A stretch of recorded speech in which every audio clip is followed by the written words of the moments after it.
morning, good afternoon, good evening to y'all.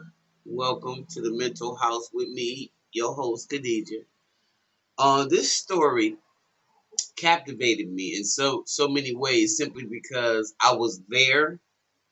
I remembered it like it was yesterday. It was one of my very first um it was one of my very first outdoor concerts at one of the greatest festivals on the lake here in Milwaukee that kicks off the summer for a lot of cities. Stop. And that is Summerfest. Summerfest is a lot of memories. It's just a great uh festival on the lake. How many of y'all have come down to Milwaukee and come down to our 7-day festival called Summerfest? People have come from all over the world for the last 53 years. When we started this, I performed at Summerfest. I've also it was one of my very first again it was my very first stadium concert. Okay, and the thing that really makes me go wow is the fact that how many years ago it was. It was 53 years ago today. No, Daisy. No, no. Now stop it. Summerfest, the largest music festival in America, has hosted tens of thousands of bands across its 53-year history. Wow.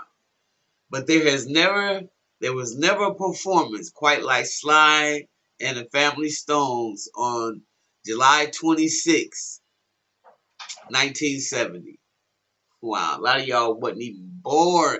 If y'all was born, give me a shout out, okay? That's number one. If y'all remember Sly and the Family Stone, give me a shout out. Because a lot of y'all young people don't know what Sly and the Family Stone was all about. They were the Earth, Wind, and Fire maybe of the 70s and 60s. Yeah, they were the Earth, Wind, and Fire of the 60s, I would say. Um, there was no other band like Sly. Get on up and dance to the music. Boom, boom, boom, boom, boom, boom, boom, boom, boom, boom, boom, boom, boom, boom, boom, boom, boom, boom. And they also was featuring Drake's uncle on bass, Larry Graham. Okay. Anyway, there was never a performance quite like Stones. Less than a year after their famed appearance at Woodstock, the soul rock band drew more than 100,000 people to Milwaukee's lakefront and brought an already fraught situation to the brink of chaos by taking to the stage nearly an hour late. Yep, they had to drag him. I told you, I remember this. They had to carry him on stage, actually. It was by far the greatest crowd that ever gathered in the area to see a single performing group, wrote Dean Jennison in his review for the Milwaukee Sentinel 50 years later. That figure is only rivaled by Elton John debacle at the Harley Davidson 100th anniversary bash in 2003. Okay, that's the only thing that rivaled it was James Brown. Y'all really don't know how hot Sly was. Sly was just woo. If they had all stood up, held hands, and formed a circle, they could have surrounded Milwaukee, wrote Dominique Paul North in his review for the Journal. And that's what it was called at that time. It was a morning newspaper called the Milwaukee Sentinel, and it was the evening paper called the Milwaukee Journal. And so I would say long about 15 years ago, maybe 20, they combined it and it became the Milwaukee Journal Sentinel. Wow, this was crazy. Um, as it was, they were crammed into every available space within earshot and eye strain of the Summerfest 70s band, with barely enough elbow room to make a peace sign comfortably. Warren Winggrass, the only musician to perform at every Summerfest since the first one in 1968, said it was a show unlike any other. I know Warnie, we call him Warnie, but his name is Warren Winggrass. He's the saxophone player. I think he's what band does he run? Anyway, he's the house band for the Bucks now. City Life, I believe they call all these guys I played with. I know from just being a musician around the city. He played saxophone for local band, Yesterday's Children at the time, which opened for Sly and the Family Stone that night. All you could see was this mass of people, just a mass of people. Summerfest was not prepared for what was about to happen. It just wasn't. After falling 164,000 in debt in 1969 with its multiple venue approach, Summerfest relocated to a single site in 1970, a former Army Nike base on the lakefront. Millions have been pumped into what has become the Meyer Festival Park now. But that first year, there was no pavement, sure wasn't. A few stages just 5 or so feet off the ground, and Wheatgrass said an inadequate number of porta potties and foot vendors. Y'all, y'all.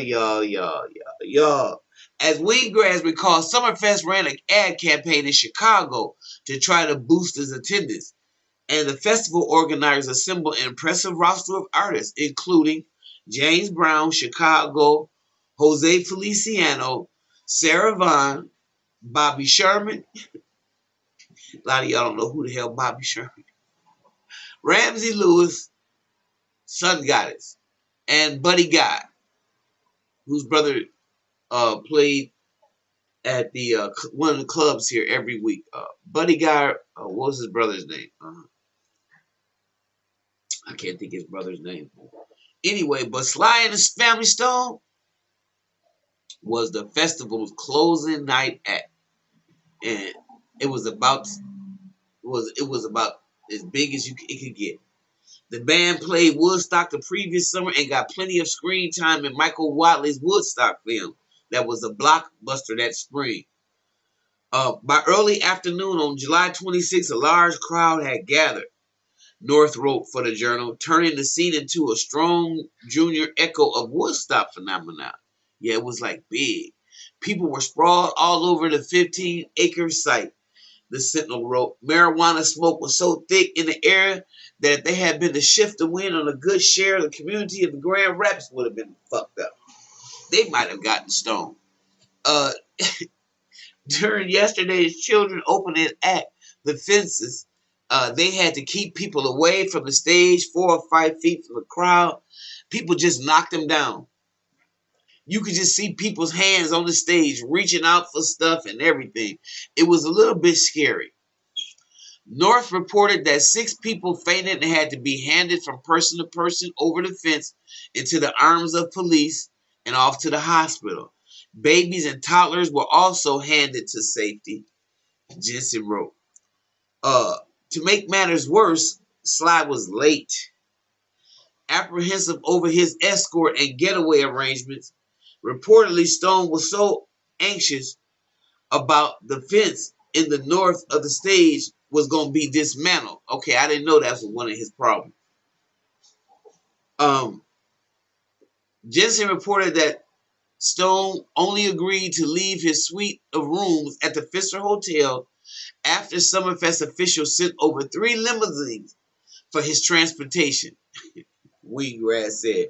Eventually, Stone had to arrive on the site on a police boat because of the traffic.